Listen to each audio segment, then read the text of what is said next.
মধ্যপ্রাচ্যে উত্তেজনা যখন চরমে, ঠিক সেই সময় নতুন করে আলোচনায় এসেছে রাশিয়ার চেচেন যোদ্ধাদের অবস্থান। ইরানের পাশে দাঁড়ানোর প্রস্তুতি নিচ্ছে তারা, এমনটাই জানিয়েছেন আন্তর্জাতিক গণমাধ্যম। রাশিয়ার চেচেন প্রজাতন্ত্রের প্রধান রমজান কেদিরভ এর অনুগত বাহিনী জানিয়েছে, ইরানের বিরুদ্ধে যুক্তরাষ্ট্র ও ইসরায়েলের চলমান সংঘাতকে তারা ধর্মযুদ্ধ হিসেবে দেখছে। শুধু তাই নয়, এই যুদ্ধে অংশ নেওয়াকে তারা জিহাদ বলেও আখ্যা দিয়েছে। চেচেন যোদ্ধাদের মতে এটি শুধু একটি সামরিক সংঘাত নয়, বরং ভালো ও মন্দের লড়াই। তাই প্রয়োজন হলে তারা সরাসরি যুদ্ধে অংশ নিতে প্রস্তুত। এই ঘোষণাটি এসেছে এমন এক সময় যখন মধ্যপ্রাচ্যে যুক্তরাষ্ট্র ও ইসরায়েলের সামরিক অভিযান আরও তীব্র হচ্ছে। বিভিন্ন সূত্র বলছে, আকাশপথে প্রত্যাশিত সাফল্য না পাওয়ায় এখন স্থল অভিযানের পরিকল্পনা করছে ওয়াশিংটন। মার্কিন প্রেসিডেন্ট ডোনাল্ড ট্রাম্প এর নির্দেশে এই প্রস্তুতি নেওয়া হচ্ছে বলেও দাবি করা হচ্ছে।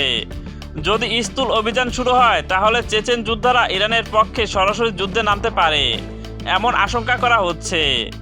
গত 28 ফেব্রুয়ারি শুরু হওয়া এই সংঘাতের সূচনা হয় তেহরান ও ওয়াশিংটনের মধ্যে পারমাণবিক আলোচনা চলাকালীন সময়েই। এই সময় ইরানের সর্বোচ্চ নেতা আয়াতুল্লাহ খামেনি সহ বেশ কয়েকজন গুরুতর ব্যক্তি নিহত হন বলে দাবি করা হয়।